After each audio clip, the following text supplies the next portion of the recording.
नवरात्रि देवी उपासना का पर्व है। इस पर्व में हम लोग माता शक्ति या देवी माँ की उपासना करते हैं और संसार में जो भी गतिविधियाँ होती हैं, जो कुछ भी कोई कर सकता है, वह शक्ति से ही संभव है।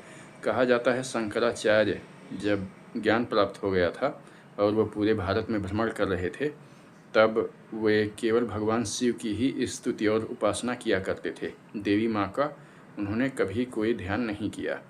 तो एक बार जब वे कश्मीर में जा रहे थे, रास्ते में नदी पड़ी और उसको पार करने की कोशिश कर रहे थे, तब उन्हें लगा जैसे वो नदी में ही बह जाएंगे। नदी के बीच में ही आंख मूंद कर एक पेड़ की टहनी लटकी हुई थी, जिसको पकड़कर वो खड़े हो गए और उसी के सहारे से अपने आप को संभाले हुए थे। उनकी आंखें थकान के नाते मुद गईं।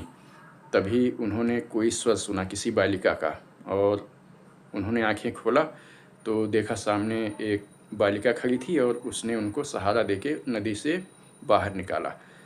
तब शंकराचार्य ने उस बालिका को धन्यवाद दिया। तो उस बालिका ने कहा कि आप इतने विवश क्यों हो गए थे?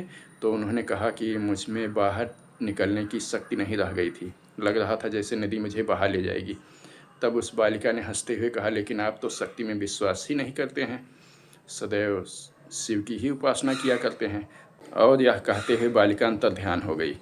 अब शंकराचार्य को सब समझ में आ गया कि ये देवी माँ थी जो उनको सही रास्ता दिखाने के लिए आई थी।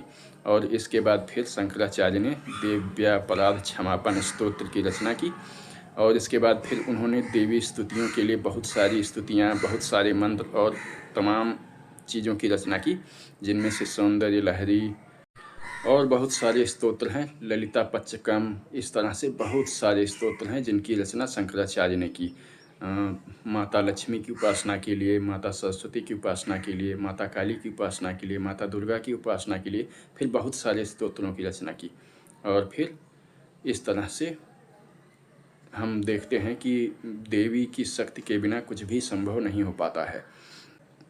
हमारे शास्त्रों और ग्रंथों के अनुसार भी भगवान शिव, भगवान ब्रह्मा और भगवान विष्णु और सभी देवता अपनी अपनी शक्तियों के संयोग से ही अपना अपना निश्चित कार्य करने में समर्थ हो पाते हैं। तो देवी उपासना का पर्व चैत्र नवरात्रि हम सब के लिए मंगलमयी और कल्याणकारी हो। जय माता दी।